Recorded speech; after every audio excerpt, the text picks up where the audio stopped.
نبی کریم صلی اللہ علیہ وسلم نے ارشاد فرمایا کل بنی آدم خطاؤن وخیر الخطائین توابون. بتائیے گناہ گار، خطا کار، سیاہ کار، اس کو نبی کریم کہہ رہے ہیں کل بنی آدم خطاؤن، ہر آدم کا بیٹا غلطی کرتا ہے، گناہ کرتا ہے، ٹھوکر کھاتا ہے. غلطی سے پاک اللہ نے اگر بنایا تو آمینہ کے لال کو بنایا، کوئی اور غلطی سے پاک نہیں ہے. وَخَيْرُ الْخَطَّائِينَ تَوَّابُونَ. اللہ کس کو کہہ رہا ہے؟ نبی کریم کس کو کہہ رہے ہیں؟ اور تم میں سے بہترین غلطی کرنے والے. غلطی کرنے والا بھی بہترین ہے، ہاں بہترین غلطی کرنے والا وہ ہے جو اللہ کی بارگاہ میں آ کے اپنے ہاتھوں کو پھیلا دیتا ہے. اسی لیے نبی کریم صلی اللہ علیہ وسلم نے فرمایا تھا کہ اگر تم گناہ کرو ہی نہ، اگر تم گناہ کرو ہی نہ، اس سے مراد معاذ اللہ یہ نہیں ہے کہ ہم گناہ کرنا شروع کر دیں، لیکن اللہ کی رحمت کو بیان کیا جا رہا ہے. اگر تم گناہ کرو ہی نہ تو اللہ تعالیٰ اس دنیا کے اوپر ایسی قوم بھیجے گا جو گناہ کرے گی اور اس کے بعد رب کے سامنے ہاتھوں کو پھیلا لے گی. نبی کریم صلی اللہ علیہ وسلم نے ارشاد فرمایا رب اپنے بندے کی توبہ پر اتنا خوش ہوتا ہے، اور مثال جو دی ہے نا وہ اگر مجھے اور آپ کو سمجھ آ جائے. اللہ کے ساتھ مثال دینا اللہ کی شان کے لائق نہیں ہوتا مخلوقات کی، لیکن بات کو سمجھانا مقصود ہوتا ہے. نبی کریم صلی اللہ علیہ وسلم نے ارشاد فرمایا اللہ اپنے بندے کی توبہ سے اتنا خوش ہوتا، کتنا، اس خوشی کی کیفیت کو نبی کریم آپ کے سامنے رکھنا چاہتے ہیں. یہ کوئی مولوی نہیں رکھنا چاہتا. نبی کریم کہہ رہے ہیں ایک بندہ ہے، اس کے پاس سواری ہے، اس کے پاس سامان ہے، اس کے پاس زیادہ راہ ہے، اس کے پاس ہر چیز ہے. وہ ایک صحرا میں گیا، سواری چھن گئی، پانی چھن گیا، کھانا چھن گیا، ہر چیز چھینی گئی. اب اس بندے کو یقین ہو گیا کہ میں مرنے لگا ہوں. جس وقت اس کو 100% یقین ہو گیا میں مرنے لگا ہوں، اچانک اس کی سواری اس کے سامنے آئی، اچانک اس کا مال اس کے سامنے آیا، اچانک اس کا پانی اس کے سامنے آیا. وہ اتنا خوش ہوا، وہ اتنا خوش ہوا کہ حواس باختگی کے عالم میں اس کے منہ سے کیا نکلا؟ اے رب تو میرا بندہ ہے، میں تیرا رب ہوں. خوشی کے اندر الفاظ الٹ نکلے. معاذ اللہ، معاذ اللہ، اللہ سے مثال الٹ الفاظ کی نہیں ہے، لیکن نبی کریم کہہ رہے ہیں کہ سواری کو دیکھ کر جس طرح یہ خوشی سے نہال ہو گیا، تمہارا رب کسی گناہگار بندے کی توبہ سے اس سے بھی زیادہ خوش ہو جاتے ہیں. بتائیے ہم کس غفلت میں ہیں؟ ہمیں کس چیز نے روکا ہوا ہے؟ اس رحمان رب، یہ جو رحمان رب ہے نا، اس نے زمین کے اوپر اپنی رحمت کا صرف ایک حصہ اتارا ہوا ہے، صرف ایک حصہ، جس کی وجہ سے ماں بیٹے سے پیار کرتی ہے، بیٹا ماں سے پیار کرتا ہے، باپ بیٹے سے کرتا ہے، بھائی بھائی سے کرتا ہے. ہم سارے رشتہ دار، ہم میاں بیوی، جتنی محبتوں کے سلسلے ہیں اس ایک حصہ رحمت کی وجہ سے ہے. حتیٰ کہ چرند پرند درندے، آپ نے پرندوں کو بھی دیکھا ہوگا اپنے بچوں کے چونچ کے اندر دانہ ڈالتے ہیں، آپ نے درندوں کو بھی دیکھا ہوگا اپنے بچوں کو دودھ پلاتے ہیں. یہ سارے کے سارے محبت کے، الفت کے، معدت کے سلسلے ایک حصہ رحمت کی وجہ سے ہیں. تو اللہ تعالیٰ 100 حصوں میں سے باقی 99 حصے کس کے لیے ہیں؟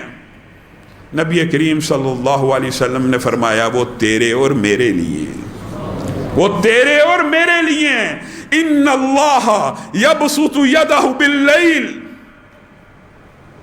سبحان اللہ، قربان جائیں نبی کی بات کے اوپر، اللہ کی شان کے اوپر. گناہ سارے دن میں کروں، گناہ پورا دن میں کروں، جب رات کا پہر آئے نبی کریم نے فرمایا ان اللہ یبسط یدہ باللیل لیتوب مسیء النہار. ہاتھ تجھے پھیلانے چاہیے تھے، اللہ سارے دن گناہ ہو گئے، اب شام ہوگی معاف کر دو، لیکن تیرا رب اتنی رحمت والا ہے کہ ان اللہ یبسط یدہ باللیل. رات ہوتی ہے تو اللہ تعالیٰ اپنے ہاتھوں کو پھیلا دیتے ہیں اور کہتے ہیں کون ہے جو میری بارگاہ میں آ کے توبہ کرے، میں اس کے گناہوں کو معاف کر دوں. اور ان اللہ یبسط یدہ بالنہار لیتوب مسیء اللیل.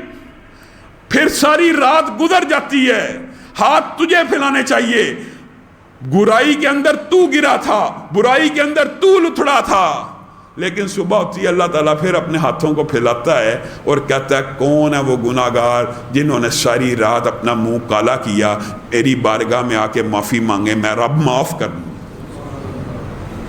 اور اگر آپ سمجھتے ہیں کہ ہر لمحے میں کہیں سورج طلوع ہو رہا ہے، کہیں سورج غروب ہو رہا ہے، گویا 24 گھنٹے اللہ رب العزت اپنے بندے کی توبہ کا منتظر ہے کہ ایک مرتبہ بندہ اس کی بارگاہ میں آئے اور رب اس کے گناہوں کو معاف کر دے۔ حتیٰ کہ نبی کریم صلی اللہ علیہ وسلم نے فرمایا جو لوگ دنیا کے اندر اللہ رب العزت کی بارگاہ میں آ کے بار بار توبہ کرتے ہیں نا، کل قیامت کا دن ہوگا، اللہ ان کو بلائے گا، بار بار توبہ کرنی ہے۔ یہ غلط فلسفہ ہے۔ ہاں، گناہ رہتے ہوئے اس گناہ سے توبہ نہیں ہوتی، گناہ کو چھوڑنا تو پڑنا ہی ہے۔ انشاءاللہ رات کے دروس میں اس حوالے سے تفصیلی آپ کے سامنے اس بات کو رکھیں گے کہ توبہ کی جو شرائط ہیں وہ کیا ہے۔ نبی کریم صلی اللہ علیہ وسلم نے فرمایا قیامت کے دن بے شمار توبہ کرنے والے کو اللہ تعالیٰ اپنے پاس بلائے گا، کہے گا فلاں گناہ یاد ہے؟ یاد ہے اللہ۔ فلاں گناہ یاد ہے اللہ، اگلے دن بھی کیا تھا، اس سے اگلے دن بھی کیا تھا، اس سے جی اللہ ہر روز گناہ کیا تھا، توبہ کر لیتا تھا، بار بار مجھے پکارتا تھا، مجھے ندا دیتا تھا، دنیا میں بھی تیرے گناہوں کے اوپر پردہ رکھا، جا آج قیامت کے دن جب کہ تیرے گناہ ان گنت ہیں، توبہ کے باوجود تو گناہ کرتا رہا، آج بھی میں تیرے گناہوں کے اوپر پردہ ڈالتا ہوں اور تجھے جنت میں داخل کر دیتا ہوں۔ میرے بھائیو، اللہ رب العزت کی رحمت کا اگر آپ نے اندازہ لگانا ہو تو شبیبہ غامدیہ ماعز بن اسلمی کے واقعات کتنے سنہری واقعات ہیں۔ انشاءاللہ ان واقعات کی تفصیلات بھی رات کے دروس میں آپ کے سامنے رکھوں گا۔ صرف شبیبہ غامدیہ کی توبہ کا لوگ سمجھتے ہیں قتل معاف نہیں ہوتا، قتل بھی معاف ہو جاتا ہے، 100 بندوں کا قاتل اس کے گناہوں کو بھی رب نے معاف کیا۔ کیسے کیا انشاءاللہ آپ کے سامنے رکھیں گے۔ زنا کا گناہ وہ بھی معاف ہو جاتا ہے، شرک کا گناہ وہ بھی معاف ہو جاتا ہے۔ ایک مرتبہ جب انسان اللہ کی بارگاہ میں آتا ہے ہر گناہ معاف ہو جاتا ہے۔ وہ گناہ جس کی سنگینی کا اندازہ یہ ہے کہ 60 سال کی عبادت ایک پلڑے میں رکھی جائے، ایک وقت کی برائی اور گناہ ایک پلڑے میں ڈال دیا جائے تو زنا کا پلڑا بھاری ہو جاتا ہے 60 برس کی عبادت سے۔ یہ شبیبہ غامدی ہیں، یہ اللہ رب العزت نے نبی کریم اللہ سے ڈرنے والی ہیں، نبی کریم صلی اللہ علیہ وسلم کی بارگاہ میں آئی ہیں، آ کے کہتی ہیں طہرنی یا رسول اللہ، اے اللہ کے رسول مجھے پاک کر دیجئے۔ کیا ہو گیا؟ برائی کا ارتکاب کر چکی ہیں، تو برائی کا نتیجہ ظاہر ہونے دو۔ یہ نبی کریم صلی اللہ علیہ وسلم نبی رحمت بھی ہیں کہ برائی کا نتیجہ پتہ لگے، اس بچے کا پیدا ہونے والے کا کیا قصور ہے۔ برائی کا نتیجہ ظاہر ہوا، رسول اللہ کے پاس بھاگتی بھی آئیں، اے اللہ کے رسول برائی کا نتیجہ ظاہر ہو چکا ہے، آپ حمل سے ہیں، جب تک بچہ پیدا نہیں ہوگا آپ کو پاک نہیں کیا جا سکتا۔ بچہ پیدا ہوا، شبیبہ نے کیسی توبہ کی، اس غامدی عورت نے کیسی توبہ کی کہ 9 مہینے بھی گزر گئے، دن رات اپنے گناہوں کو یاد کر کے تڑپ رہی ہے، بے چین ہو رہی ہے کہ اللہ اسے پاک کر دے، اللہ اسے طاہر کر دے۔ پہلے دن کا بچہ اٹھائے نبی کی بارگاہ میں پیش ہوگی، اللہ کے رسول میری برائی کا نتیجہ ظاہر ہو گیا، اب تو مجھے پاک کر دیجئے۔ رسول اللہ نے کہا ابھی موقع نہیں آیا پاک کرنے کا، اس کو دودھ کون پلائے گا، اس کی پرورش کون کرے گا، جب تک یہ بچہ روٹی کا ٹکڑا خود نہیں کھائے گا میں تجھے پاک نہیں کروں گا۔ اور قربان جائیں اس عورت کی توبہ کے اوپر، حدیث کے الفاظ ہیں اس عورت نے 6 ماہ کے اندر بچے کو روٹی کھانے کا طریقہ سکھلا دیا۔ 6 ماہ کا بچہ اٹھائے ہوئے رسول اللہ کی خدمت میں حاضر ہوئی، اے اللہ کے رسول آج تو پاک کر دیجئے، ایک لمبا عرصہ بیت چکا، گناہ رات کو سونے نہیں دیتا۔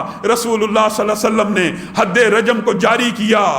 خالد ابن ولید بھی پتھر مارنے والوں میں شامل ہیں، ایک پتھر مارتے ہیں، عورت کے ماتھے پہ لگتا ہے، خون کا فوارہ پھوٹتا ہے، خالد ابن ولید کے کپڑوں پہ گر جاتا ہے۔